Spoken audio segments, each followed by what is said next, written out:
Paula Roy's Favorite Foods is made possible with the help of Farm Boy. It's all about the food.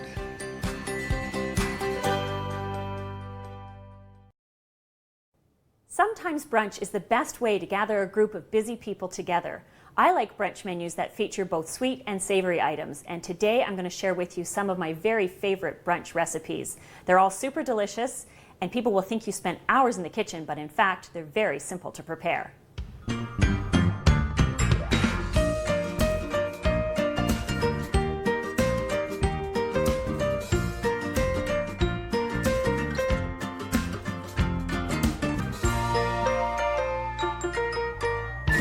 Today we're going to make my very favorite pancake recipe. I love this one because it's got ricotta cheese, making it nice and fluffy and light, but it's also got some substance thanks to oat flour, which can also make it gluten-free.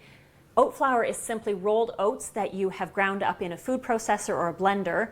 If gluten-free is important to you, make sure you find gluten-free oats to start out with. So to make these pancakes, we're going to start by mixing our oat flour with a little bit of white sugar, and then we'll set that aside.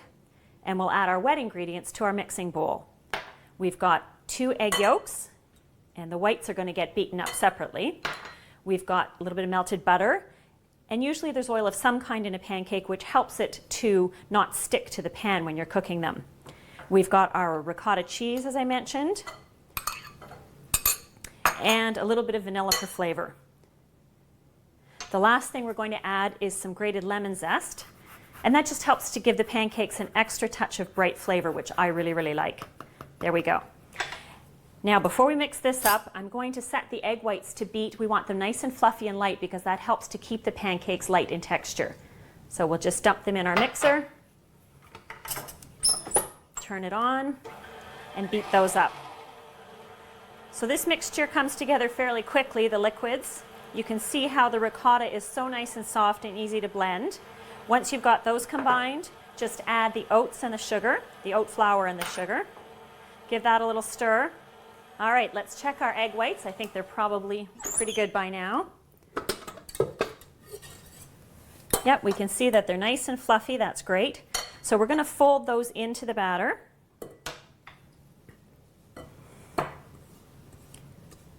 And you want to try and not overmix them too much so that the batter does keep that nice lightness to it. I'm going to turn on our burner.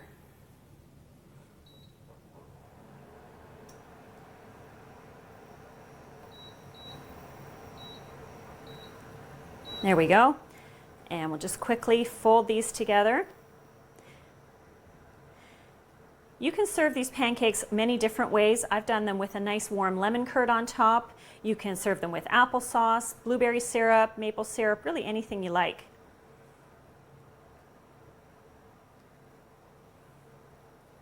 There, that's nicely folded together.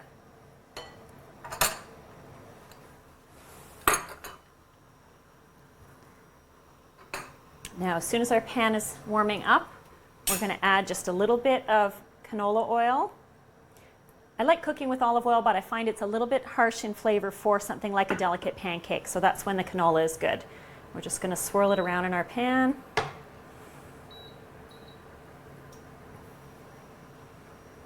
And as soon as we start to see little bubbles on the surface, then we'll know that the oil is hot. I like to make the pancakes fairly small in size because it's easier to manipulate them in the pan. If you like to do a big pancake instead, that's absolutely fine.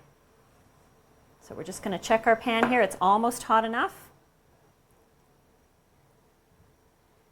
You can use other kinds of flours as well. I've made quinoa flour by taking quinoa flakes and pulsing it up, and that can be another delicious gluten-free alternative. You could use buckwheat flour. It's a little bit heavier, so your pancakes won't be quite as light and fluffy, but they'll be really, really delicious. Okay, we're going to see if this pan is hot enough now.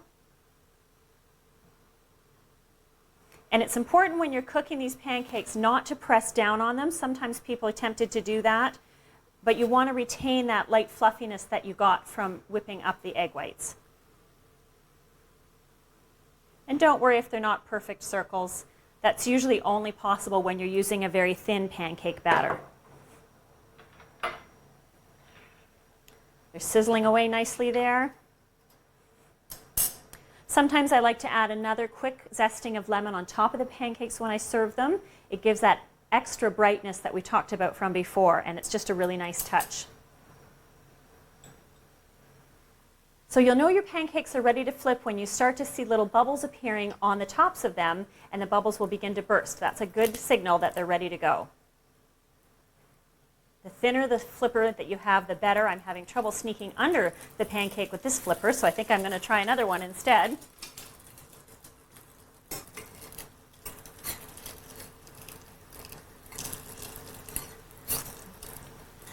There we go. And whoops, I didn't quite get that one flipped. We'll try another one. There we go.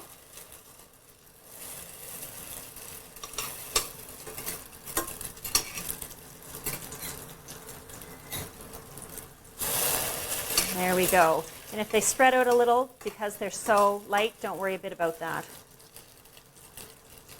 Okay, shouldn't take too long for the other side. So we'll get our plate ready.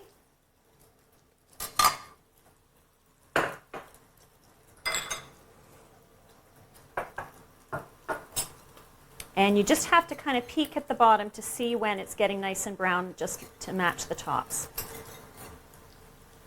I think these ones are ready to go.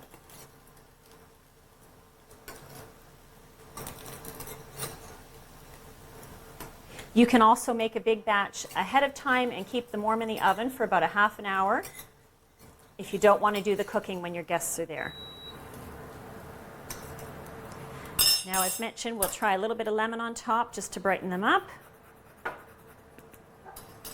little drizzle of maple syrup, because who doesn't love maple syrup?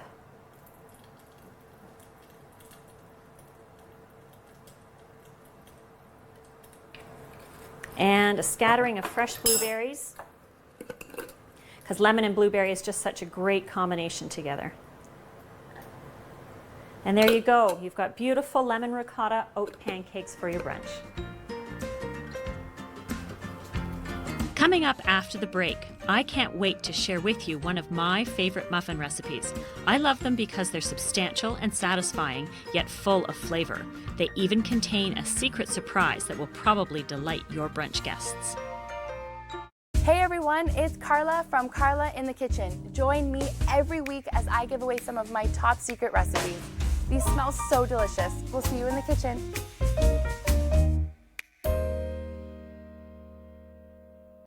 Hello, I'm Liz Dowdswell, Lieutenant Governor of Ontario. In 2008, carbon monoxide, a deadly invisible gas, killed an entire family in our province. That tragedy led to a new law requiring homes with potential CO sources to have alarms. John Gignac's family members passed away that day, and he shares his story to save others. Please make sure you have working CO alarms in your home. Protect your family today. My name is John Williamson, and I've been volunteering for Rogers TV for about 6 years now. One of my favorite experiences with Rogers TV is being able to work on some live Ottawa 67's broadcast, whether it's play-by-play or hosting. Every time I go out, there's just a great crew of people to work with, and it's a really great experience for me. I'd absolutely recommend volunteering for Rogers TV for anybody, whether you want to get into the industry or not. It's just a lot of fun every time you get to go out, and you really get to meet some great people and really be happy with the work that you're doing.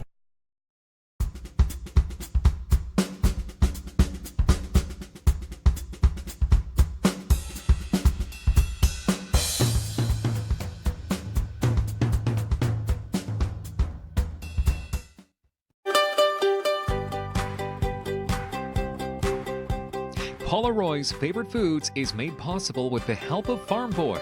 It's all about the food.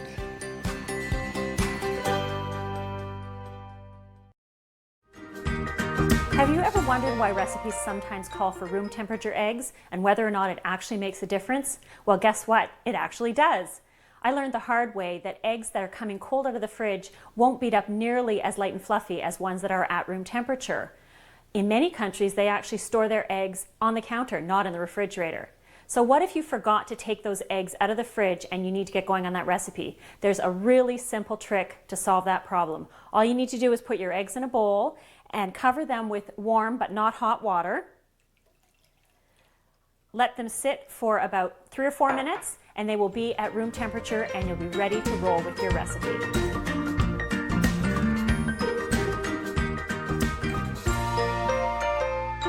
I'd like to show you one of my favorite muffin recipes. What I love about this recipe is that they're not too sweet and they're very substantial and satisfying. The secret ingredient in this one is corn flour.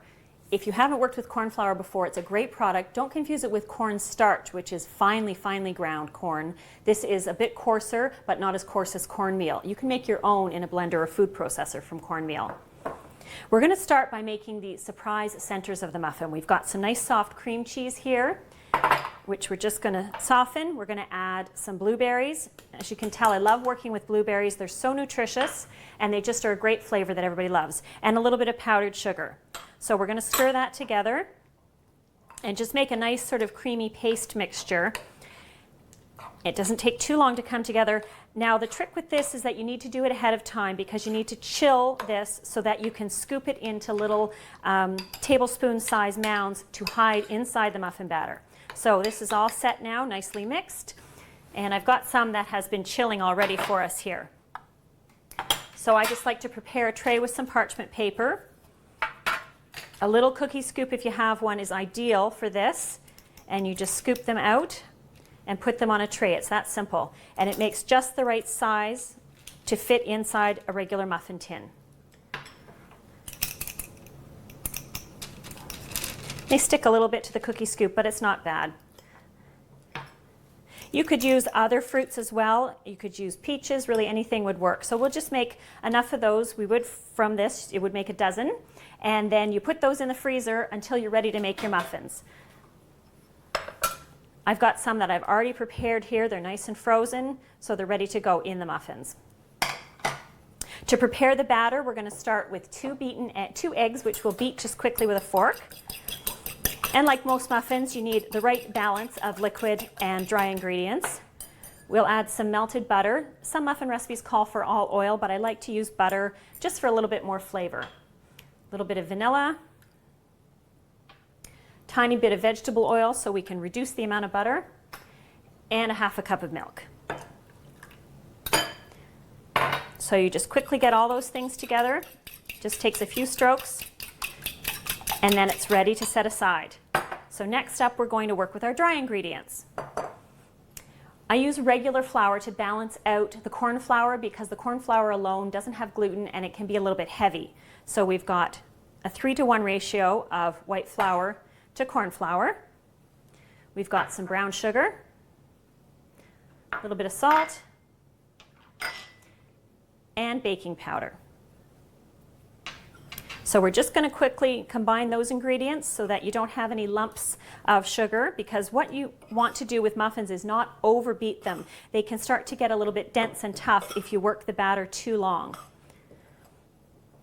I remember stirring up a batter a few years ago before I learned that, and they came out like hockey pucks and I didn't know what was wrong. I asked a baker friend and she diagnosed the problem, and I was really happy to learn that tip. So now we've got our wet ingredients, which we're just going to dump right in there. And the last secret ingredient, which is, believe it or not, a can of creamed corn. And bear with me, it sounds kind of weird, but when you look at a lot of classic American cornbread recipes, that's what goes in there.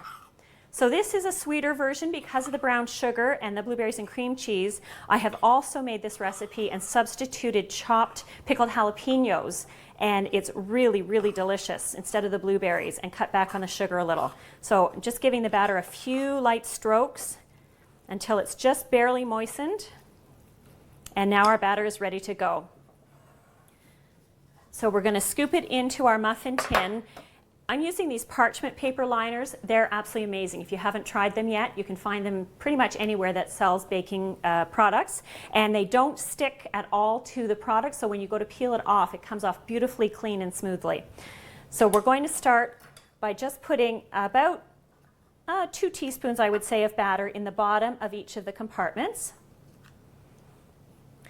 And the reason for that is we're going to take our cream cheese centers and just nestle them on top.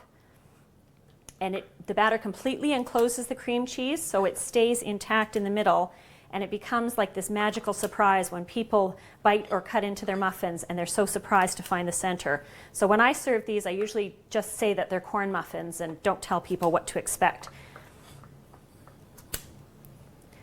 Using a ice cream scoop is a great way to speed up this process, and it's also a way to make sure you're using the same amount each time. All right, so we're going to take our centers and just pop them in here. And just kind of give them a little push to snug them down so that they'll be completely encased by the batter.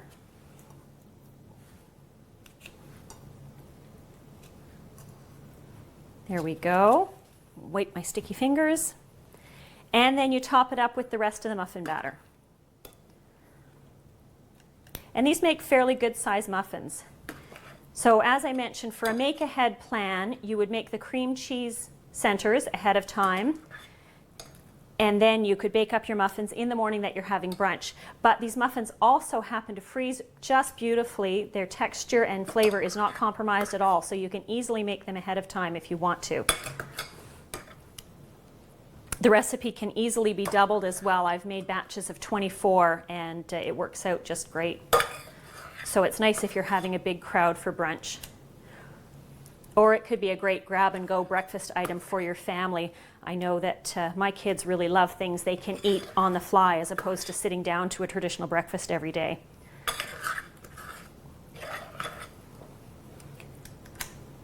And just trying to make sure we get it evenly distributed so that all the cream cheese is covered. Go back and top up a couple of them here. There we go. And these need to bake for about 20 minutes. It's a couple minutes longer than some muffin recipes, but that's just because they are a little bit richer and denser, as I mentioned earlier. So there's your filled muffin tin all ready to pop into the oven. Now we've pre-made some just so we can speed things up here.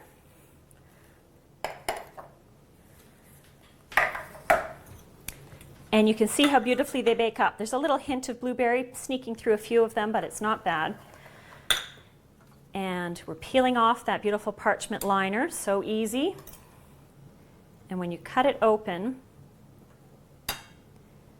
there's your beautiful cream cheese center, just ready and waiting.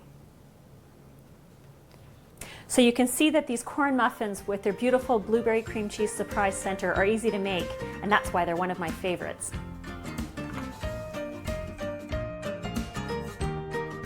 Up next, I'm going to show you a delicious salad recipe perfect for brunch. It incorporates an ingredient found on many brunch menus, which is smoked salmon, and it's one of my absolute favorites. Hi, I'm Kyle Waddell and I'm a co-op student here at Rogers TV. I really enjoyed this co-op placement because all the people you got to meet, they're so welcoming, as well the new experiences such as covering 67's games or being a reporter for High School Sports Zone. It's all a big new experience. I want to be a reporter because with High School Sports Zone, I got to learn how to properly write reports and cover games properly. I would definitely recommend this program at Rogers TV.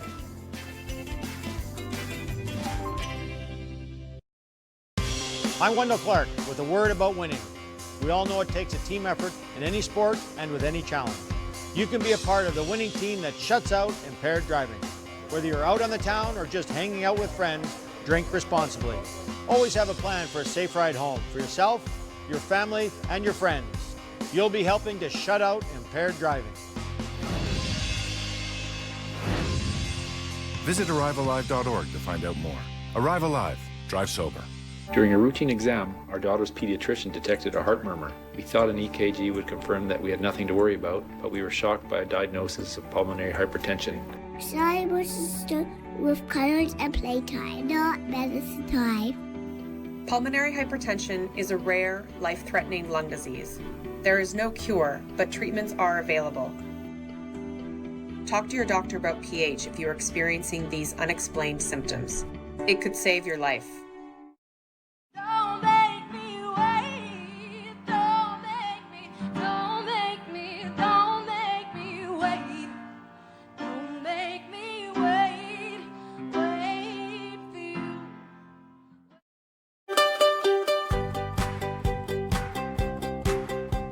Paula Roy's Favorite Foods is made possible with the help of Farm Boy.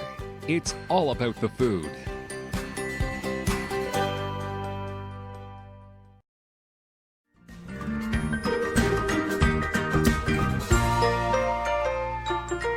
like to find a salad on a brunch menu. It makes me feel much less guilty about having a cocktail and some delicious carb-loaded creations as well. This salad starts with just the best, freshest greens you can find. I really like this spring mix because it gives you a variety of colors and textures on your plate. You can assemble these in individual servings if you want. If I was serving my family, I would do that because they don't share so well. And certainly someone would take all the smoked salmon off the platter. But for today, we'll just assemble one big one. So once you've got your greens there, your base is all set and ready to go. I'm going to slice up some strawberries. I didn't used to like strawberries. When I was a kid, one of my sisters told me that the seeds would sprout in my stomach and grow out my ears. So I missed out on strawberries for a long time, but now I really love them. And now that we're fortunate enough to get them pretty much all year round, it's great to add strawberries to salads for a big pop of color, as you can see here on this plate.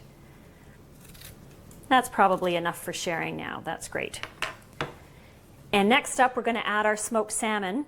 If you are lucky enough to have someone in your area that smokes fish locally and cuts it in thicker slabs, that's the best thing to use for this because you get that nice, perfect look of the pieces on the plate. But regular smoked salmon from your favorite fishmonger or grocery store will work just as well. And you just kind of want to scatter it over the platter, again, so it's shareable. It helps if you break it up first with a knife or your fingers so you have just little pieces to put on. Because this is fish, you don't want to assemble this a long ways ahead, but you can do it up to this point and put it back in the fridge so that you're ready to finish the salad when your guests are ready to sit down and enjoy your brunch. There, we've got it nicely distributed. There we go. Next, we're going to add a nice sprinkling of crumbled goat cheese. Feta would be great as well. I just like the creaminess of the goat cheese to contrast with the crispness of the greens. So we'll just scatter that on. There we go. And I'm going to chop up some fresh dill for yet another flavor. What I'm trying to do here is really layer the flavors in a dish, and that's something that it took me a long time to learn. Sometimes we just think of something that's salty or something that's sweet, but if you can have a dish that hits a bunch of different flavor points, it's going to make a lot more of an impact and be more memorable. Dill is pretty mild, so it's certainly not going to overpower this dish. There we go. And for the salty hit, we've got some capers. You can see there's a little brine in the bowl, so we'll just take them out with a fork. Capers are actually the pickled buds of nasturtium flowers. And I once had a showdown with a chef in a restaurant who disagreed with me. I made him go and get his reference book from the kitchen, and he was so surprised to learn that he gave me a free drink. So I thought that was pretty great. There's our capers. Last up, we're going to make a really, really simple dressing. It's just maple syrup, a little bit of pepper, and a little bit of salt. Because of the capers and the smoked salmon already being salty, we don't want to add too much salt, but you need a little bit to counteract the sweetness of the syrup. Then we're going to add a generous amount of Dijon. And the great thing about Dijon is it not only gives you some heat, but it also makes the dressing really, really creamy in texture. And I love to make dressings in little mason jars. I do it all the time because then you don't have to whisk them. You just give it a good shake for about 20 or 30 seconds and your dressing will be perfectly blended, whether it's a vinaigrette or a different combination like this. So now we drizzle this beautiful dressing over our salad, and you want to go slowly so you can really try and hit the whole platter, because then when people go to serve themselves, they'll get dressed leaves along with their strawberries and their salmon. And there you go. Isn't that a beautiful salad to finish off your perfect brunch meal? Now you can see we've got our beautiful brunch table all ready to go. We've got a great range of colors and textures and flavors, and it's sure to please everyone that you're sitting down with. I really love the muffins and their surprise centers, and I bet you'll get a great reaction when you serve those. Pancakes are a real crowd pleaser, but it's fun to switch them up and great to have a gluten-free option should you need one the next time you're hosting a gathering. And I can't say enough about how much I love this gorgeous salad. The combination of the beautiful maple-based dressing and the smoked salmon, the capers, the goat cheese, the strawberries, the fresh greens, it's one of those party-in-your-mouth kind of recipes, and it's sure to be a hit to whomever you serve it.